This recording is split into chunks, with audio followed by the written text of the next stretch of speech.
The Story of Dr. Dolittle by Hugh Lofting.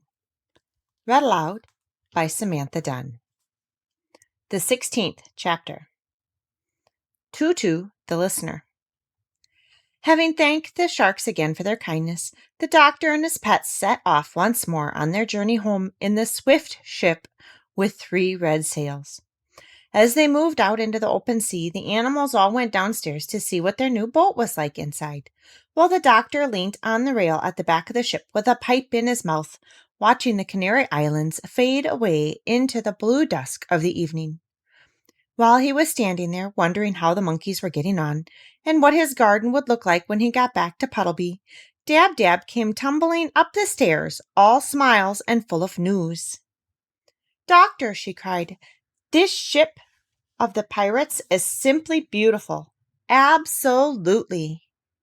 The beds downstairs are made of primrose silk, with hundreds of big pillows and cushions. There are thick, soft carpets on the floors. The dishes are made of silver, and there are all sorts of good things to eat and drink. Special things. The larder, well, it's just like a shop. That's all. You never saw anything like it in your life. Just think, they kept 5 different kinds of sardines, those men. Come and look.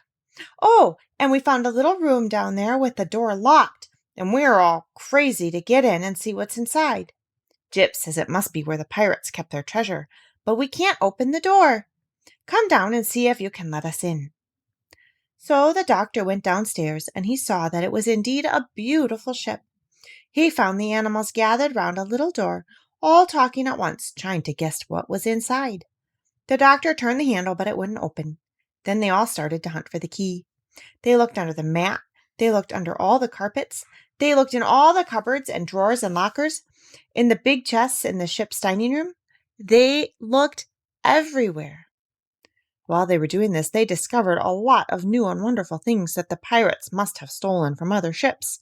Cashmere shawls as thin as a cobweb, embroidered with flowers of gold, jars of fine tobacco from Jamaica, carved ivory boxes full of Russian tea, an old violin with a string broken and a picture on the back, a set of big chessmen carved out of coral and amber, a walking stick with a sword inside when you pulled the handle, 6 wine glasses with turquoise and silver round the rims, and a lovely great sugar bowl made of mother of pearl. But nowhere in the whole boat could they find a key to fit that lock. So they all came back to the door, and Jip peered through the keyhole. But something had been stood against the wall on the inside, and he could see nothing. While they were standing around wondering what they should do, the owl Tutu suddenly said, "Shh, listen, I do believe there's someone in there." They all kept still a moment. Then the doctor said, "You must be mistaken, Tutu. I don't hear anything." "I'm sure of it," said the owl. "Shh, there it is again. Don't you hear that?" "No, I do not," said the doctor. "What kind of sound is it?" "I hear the noise of someone putting his hand in his pocket," said the owl. "Well, that hardly makes any noise at all," said the doctor. "You couldn't hear that out here." "Pardon me, but I can," said Tutu. "I tell you, there is someone on the other side of that door putting his hand in his pocket. Almost everything makes some noise, if your ears are only sharp enough to catch it. Bats can hear a mole walking in his tunnel under the earth, and they think they're good hearers. But we owls can tell you, using only one ear, the color of a kitten from the way it winks in the dark." "Well, well," said the doctor, "you surprise me. That's very interesting. Listen again, and tell me what he's doing now." "I'm not sure yet," said Tutu, "if it's a man at all. Maybe it's a woman. Lift me up and let me listen at the keyhole, and I'll soon tell you." So the doctor lifted the owl up and held him close to the lock of the door. After a moment, Tutu said, "Now he's rubbing his face with his left hand. It is a small hand and a small face. It might be a woman. No. Now he pushes his hair back off his forehead.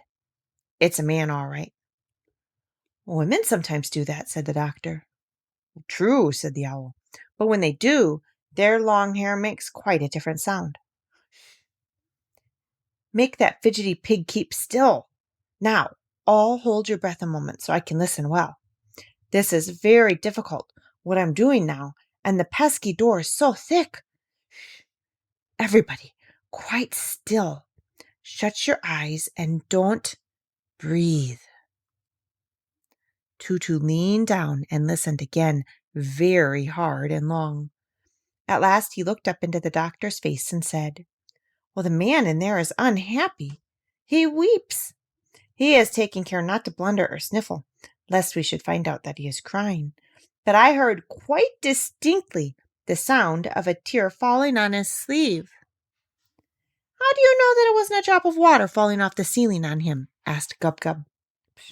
"Such ignorance," sniffed Tutu. "A drop of water falling off the ceiling would have made 10 times as much noise." "Well," said the doctor, "if the poor fellow's unhappy, we've got to get in and see what's the matter with him.